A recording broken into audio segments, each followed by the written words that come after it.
In retrospect, this meeting's principal importance is that it seems to have been the first occasion at which Belloc and G.K. Chesterton were present under the same roof at the same time. The immediate impact of Belloc's oratory on the 25-year-old Chesterton was evident in a letter that Chesterton wrote to Frances Blogg, his fiancée. "You hate political speeches. Therefore, you would not have hated Belloc's." The moment he began to speak, one felt lifted out of the stuffy fumes of 40 times repeated arguments into really thoughtful and noble and original reflections on history and character. When I tell you that he talked about 1. The English aristocracy, 2. The effects of agricultural depression on their morality, 3. His dog, 4.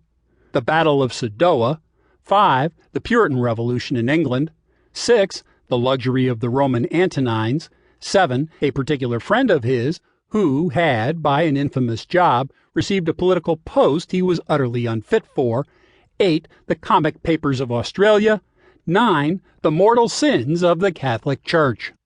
You may have some conception of the amount of his space that was left for the motion before the House. It lasted for half an hour, and I thought it was 5 minutes.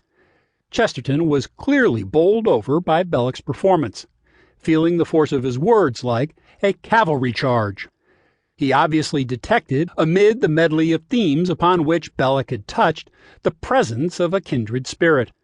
According to W.R. Titterson, a friend in latter years of both men, Chesterton had written a letter to a mutual friend, a discerning friend, presumably shortly after the meeting in MacGregor's studio, saying that he would like to meet Belloc.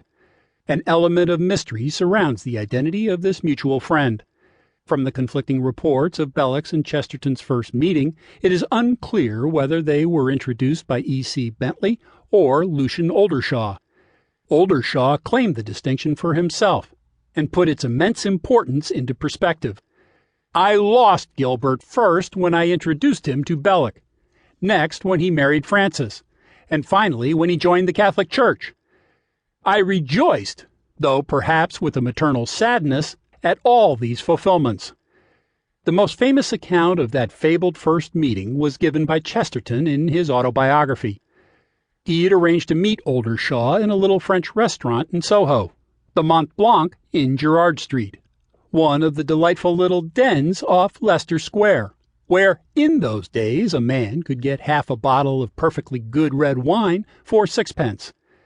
Oldershaw entered, followed by a sturdy man with a stiff straw hat of the period tilted over his eyes, which emphasized the peculiar length and strength of his chin.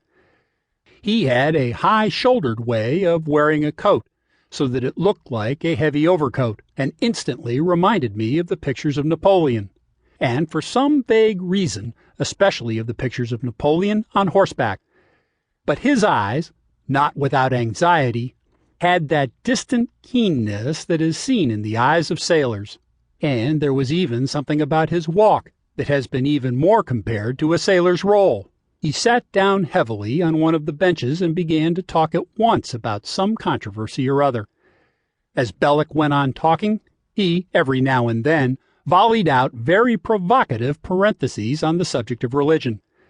All this amused me very much, but I was already conscious of a curious undercurrent of sympathy with him, which many of those who were similarly amused did not feel.